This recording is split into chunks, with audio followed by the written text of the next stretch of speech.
सभी भक्तों को मेरा नमस्कार। आज शुक्रवार के दिन मैं आपके लिए लेकर आई हूँ संतोषी माता के व्रत की विधि एवं व्रत कथा। सबसे पहले बताती हूँ मैं आपको व्रत की विधि। इस व्रत को करने वाला कथा सुनते या कहते समय हाथ में थोड़े से गुड़ और भुने चने लेके बैठना चाहिए और कुछ गुड़ और चना कलश में कटोरी के ऊपर रखना चाहिए, जिसे हम बाद में प्रसाद के रूप में लेते हैं। कथा समाप्त होने पर हाथ का गुड़ और चना गौ माता को खिला देना चाहिए तथा कलश पर रखा हुआ गुड़ और चना प्रसाद के रूप में बांट देना चाहिए। कथा से पहले कलश को जल से भरें, उसके ऊपर गुड़ चने से भरा कटोरा रख लें। कथा समाप्त होने पर और आरती होने के बाद कलश के जल को घर में सब जगह छिड़कें और बचा हुआ जल तुलसी की क्यारी में डाल दें। व्रत के उद्यापन में 2.5 सेर खाजा, मोमनदार पूड़ी, खीर, चने का साग नैवेद्य रखें। घी का दीपक जला संतोषी माता की जय जयकारा बोल नारियल फोड़ें। इस दिन घर में कोई खटाई न खाए। 8 लड़कों को भोजन कराएं। देवर जेठ या घर के लड़के होने चाहिए, ना मिले तो ब्राह्मणों के या फिर पड़ोसियों के बच्चे बुला लेने चाहिए, लेकिन 8 बच्चे होने चाहिए, 8 लड़के होने चाहिए। उन्हें खटाई की कोई भी वस्तु उपहार में न दें और ना ही उन्हें पैसे दें जिससे वो खटाई खरीद सकें, तथा बाद में यथाशक्ति उन्हें दक्षिणा दें। संतोषी माता की कथा। एक बुढ़िया थी और उसके 7 पुत्र थे। 6 कमाने वाले थे, एक निकम्मा था। बुढ़िया माँ 6 पुत्रों की रसोई बनाती, भोजन कराती और पीछे से जो कुछ बचता सो 7वें को दे देती थी, परंतु वह बड़ा भोला था, मन में कुछ विचार न करता था। एक दिन अपनी बहू से बोला, देखो मेरी माता का मुझ पर कितना प्यार है। बहू बोली, क्यों नहीं, सबका झूठा बचा हुआ तुमको खिलाती है। वह बोला, भला ऐसा भी कहीं हो सकता है, मैं जब तक आंखों से न देखूं मान नहीं सकता। बहू ने हंसकर कहा, तुम देख लोगे तब तो मानोगे। कुछ दिन बाद बड़ा त्योहार आया। घर में 7 प्रकार के भोजन और चूरमा के लड्डू बने। वह जांचने को सिरदर्द का बहाना बना पतला कपड़ा सिर पर ओढ़कर रसोई में घर में सो गया और कपड़े में सब देखता रहा। 6 भाई भोजन करके आए। उसने देखा माँ ने उनके लिए सुंदर सुंदर आसन बिछाए हैं, 7 प्रकार की रसोई परोसी है, आग्रह करके जमाती है, वह देखता रहा। 6 भाई भोजन कर उठे, तब माता ने उनकी झूठी थालियों में से लड्डुओं के टुकड़ों को उठाया और एक लड्डू बनाया। झूठन साफ कर बुढ़िया माँ ने पुकारा, उठो बेटा, 6 भाई भोजन कर गए, अब तू ही बाकी है। वह कहने लगा, माँ मुझे भोजन नहीं करना, मैं परदेश जा रहा हूँ। माता ने कहा, कल जाता हो तो आज ही जाओ। वह बोला, हाँ हाँ आज ही जा रहा हूँ। यह कहकर वह घर से निकल गया। चलते समय बहू की याद आई। वह गौशाला में उपले थाप रही थी। वहीं जाकर उससे बोला, हम जावे परदेश को, आवेंगे कुछ काल, तुम रहियो संतोष से धर्म आपनो पाल। वह बोली, जाओ पिया आनंद से हमरो सोच हटाए, राम भरोसे हम रहें ईश्वर करे सहाय। देख निशानी आपनी देख धरू मैं धीर, सुध हमरी मत बिसारियो रखियो मन गंभीर। वह बोला, मेरे पास तो कुछ नहीं, अंगूठी है सो ले और अपनी कुछ निशानी मुझे दे। वह बोली, मेरे पास क्या है, यह गोबर भरा हाथ है। यह कहकर उसकी पीठ में गोबर के हाथ की छाप मार दी। वह चल दिया। चलते चलते दूर देश में पहुंचा। वहां पर एक साहूकार की दुकान थी। वहां जाकर कहने लगा, भाई मुझे नौकरी पर रख लो। साहूकार को जरूरत थी, बोला रह जा। लड़के ने पूछा, तनख्वाह क्या दोगे? साहूकार ने कहा, काम देखकर दाम मिलेंगे। साहूकार की नौकरी मिली। वह सवेरे 7 बजे से रात तक नौकरी बजाने लगा। कुछ दिनों में दुकान का सारा लेन देन, हिसाब किताब, ग्राहकों का माल बेचना, सारा काम करने लगा। साहूकार के 7-8 नौकर थे। वे सब चक्कर खाने लगे कि यह तो बहुत होशियार बन गया है। सेठ ने भी काम देखा और 3 महीने में उसे आधे मुनाफे का साझेदार बना लिया। वह 12 वर्ष में ही नामी सेठ बन गया और मालिक सारा कारोबार उस पर छोड़कर बाहर चला गया। अब बहू पर क्या बीती सो सुनो। सास ससुर उसे दुख देने लगे। सारी गृहस्थी का काम करा के उसे लकड़ी लेने जंगल में भेजते। इस बीच घर की रोटियों के आटे से जो भूसी निकलती उसकी रोटी बनाकर रख दी जाती और फूटे नारियल के खोपरे में पानी। इस तरह दिन बीतते रहे। एक दिन वह लकड़ी लेने जा रही थी कि रास्ते में बहुत सी स्त्रियां संतोषी माता का व्रत करती दिखाई दी। वह वहां खड़ी हो कथा सुनकर बोली, बहनों यह तुम किस देवता का व्रत करती हो? इसके करने से क्या फल मिलता है? इस व्रत के करने की क्या विधि है? मुझे समझा कर कहोगी तो मैं तुम्हारा एहसान मानूंगी।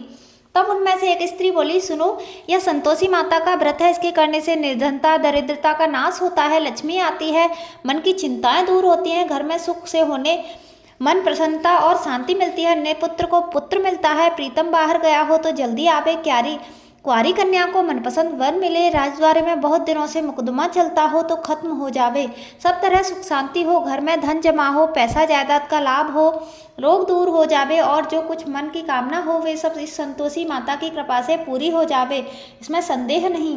वह पूछने लगी, यह व्रत किया कैसे जावे, यह भी बताओ तो बड़ी कृपा होगी। स्त्री कहने लगी, ₹1.25 का गुड़ व चना लेना, इच्छा हो तो ₹5.25 का लेना या ₹11.25 का, सहूलियत अनुसार लेना। हर शुक्रवार को निराहार रह कथा कहना सुनना, सुनने वाला कोई न मिले तो घी का दीपक जला उसके आगे जल के पात्र रख कर कहना, परंतु नियम न टूटे। जब तक कार्य सिद्ध न हो नियम पालन करना और कार्य सिद्ध हो जाने पर व्रत का उद्यापन करना। 3 मास में माता फल पूरा करती है। यदि किसी के खोटे ग्रह हो तो भी माता 1 वर्ष में अवश्य कार्य सिद्ध करती है। कार्य सिद्ध होने पर ही उद्यापन करना चाहिए, बीच में नहीं। उद्यापन में 2.5 सेर आटे का खाजा तथा इसी परिणाम से खीर तथा चने का साग करना। 8 लड़कों को भोजन कराना, जहाँ तक मिले देवर जेठ भाई बंधुओं के लड़के लेना, न मिले तो पड़ोसियों को बुलाना और उन्हें भोजन कराना। यथाशक्ति दक्षिणा दे माता का नियम पूरा करना। उस दिन घर में कोई खटाई न खावे।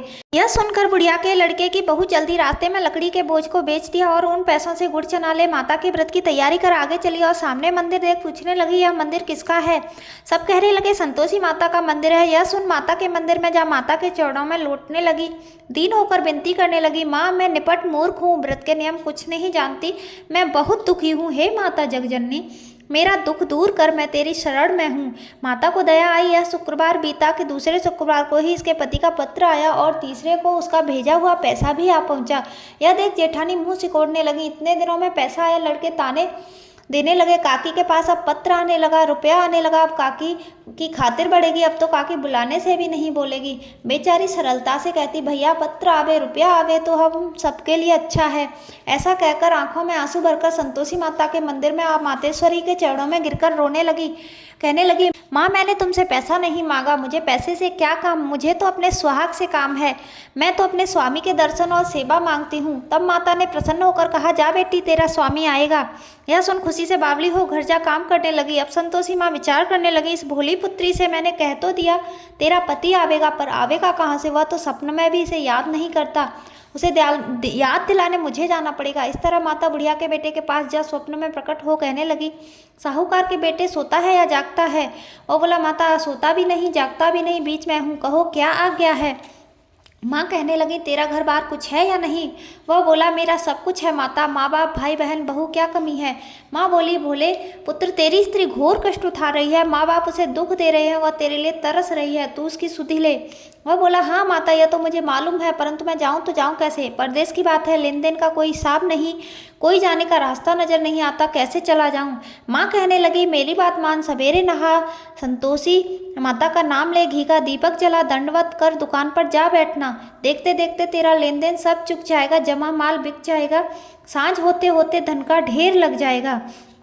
सवेरे बहुत जल्दी उठकर उसने नहा धोकर माता का दीपक जलाया और दंडवत हो दुकान पर जा बैठा। थोड़ी देर में वह क्या देखता है कि देने वाले रुपया लाए, लेने वाले हिसाब लेने लगे। कोठे में भरे सामानों के खरीदार नगद दाम में सौदा करने लगे। शाम तक धन का ढेर लग गया। माता का चमत्कार देख वह प्रसन्न हो मन में माता का नाम ले घर चले जाने के वास्ते गहना कपड़ा खरीदने लगा और वहाँ के काम से निपट वह घर को रवाना हुआ। वहाँ बहू बेचारी जंगल में लकड़ी लेने जाती है, लौटते वक्त माँ के मंदिर पर विश्राम करती है।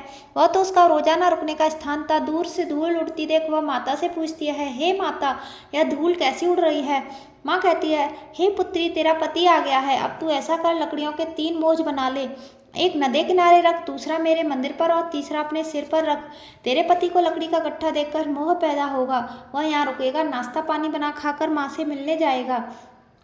तब तू लकड़ियों का बोझ उठाकर घर जाना और बीच चौक में गड्ढा खोदकर 3 आवाजें जोर से लगाना, लो सासू जी लकड़ियों का गट्ठा लो, भूसी की रोटी दो और नारियल के खोपरे में पानी दो और कहना आज कौन मेहमान आया है। माँ की बात सुन बहू लकड़ियों के 3 गट्ठे ले आई, एक नदी तट पर, एक माता के मंदिर पर रखा। इतने में ही एक मुसाफिर आ पहुंचा।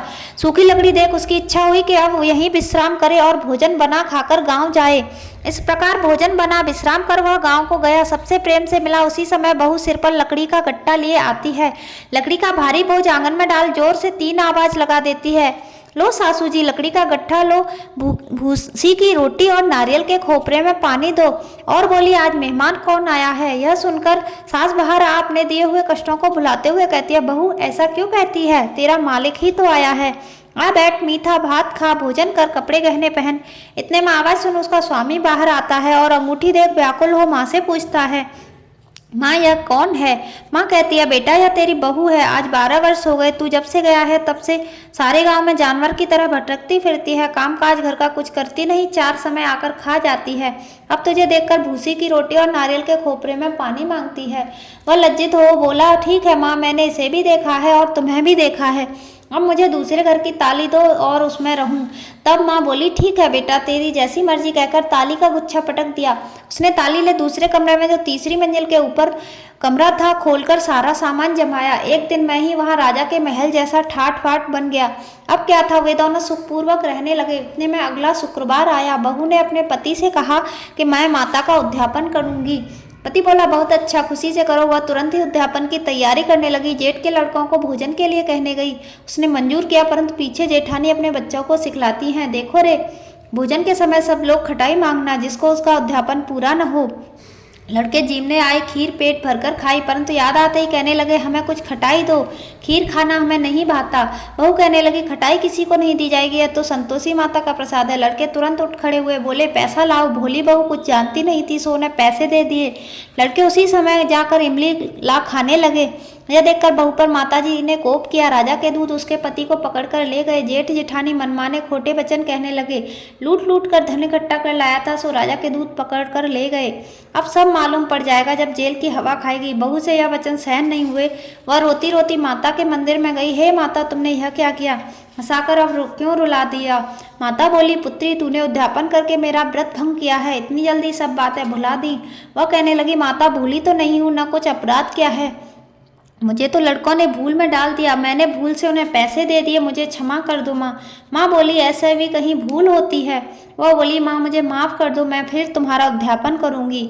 माँ बोली अब भूल मत करना। वह बोली अब न होगी। माँ आप बतलाओ वह कैसे आवेंगे? माँ बोली जा पुत्री, तेरा पति तुझे रास्ते में ही आता मिलेगा। वह घर को चली रहा में पति आता मिला। उसने पूछा तुम कहाँ गए थे? तब वह कहने लगा इतना धन कमाया है, उसका टैक्स राजा ने मांगा था, वह भरने गया था। वह प्रसन्न हो बोली भला हुआ, अब घर चलो। अगले शुक्रवार को वह फिर से जेठ के लड़कों को भोजन के लिए कहने गई। जिठानी ने एक दो बातें सुनाई और अपने लड़कों को खटाई मांगने के लिए सिखा दिया। लड़के आकर कहने लगे हमें खीर नहीं खानी, खटाई खाने को दो। वह बोली खटाई नहीं मिलेगी, खाना है तो खाओ। लड़के उठकर चले गए तो वह पड़ोस से ब्राह्मणों के लड़के को भोजन के लिए बुला लाई और भोजन के बाद उसने यथाशक्ति दक्षिणा की जगह एक एक फल उन्हें भेंट में दिया। इससे संतोषी माता प्रसन्न हुई। माता की कृपा होते ही 9वें मास उसको चंद्रमा के समान सुंदर पुत्र प्राप्त हुआ। पुत्र को लेकर प्रतिदिन माता जी के मंदिर में जाने लगी। माँ ने सोचा यह रोज आती है, आज क्यों न मैं इसके घर चलूं। यह विचार कर माता ने भयानक रूप बनाया। गुड़ और चने से सनामुख, ऊपर से सूंड समान होठ, उस पर मक्खियां भिनभिना रही थी। दहलीज पर पांव रखते ही उसकी सास चिल्लाई रे देखो कोई चुड़ैल पसंद आई हो तो वीडियो को लाइक और चैनल को सब्सक्राइब करना ना भूलें। लड़के डरने लगे और चिल्लाकर खिड़की बंद करने लगे। बहू रोशनदान में से देख रही थी। प्रसन्नता से पगली हो चिल्लाने लगी आज मेरी माताजी घर आई हैं। यह कहकर बच्चे को दूध पिलाने से हटाती है और माता के चरणों में जा गिरती है। सास बोली कैसे उतावली हुई है जो बच्चे को पटक दिया। इतने में माँ के प्रताप से जहाँ देखो वहीं लड़के ही लड़के नजर आने लगे। वह बोली माँ जी मैं जिनका व्रत करती हूँ यह वही संतोषी माता हैं। इतना कह झट से सारे घर के किवाड़ खोल देती है। सबने माता के चरण पकड़ लिए और विनती कर कहने लगे हे माता, हम मूर्ख हैं, हम अज्ञानी हैं, पापी हैं, तुम्हारे व्रत की विधि हम नहीं जानते, तुम्हारा व्रत भंग करके हमने बहुत बड़ा अपराध किया है। हे माता आप हमारा अपराध क्षमा करो। इस प्रकार माता प्रसन्न हुई। माता ने बहू को जैसा फल दिया वैसा सबको देना, जो पड़े उसका मनोरथ पूर्ण कर देना। माँ बोलो संतोषी माता की जय।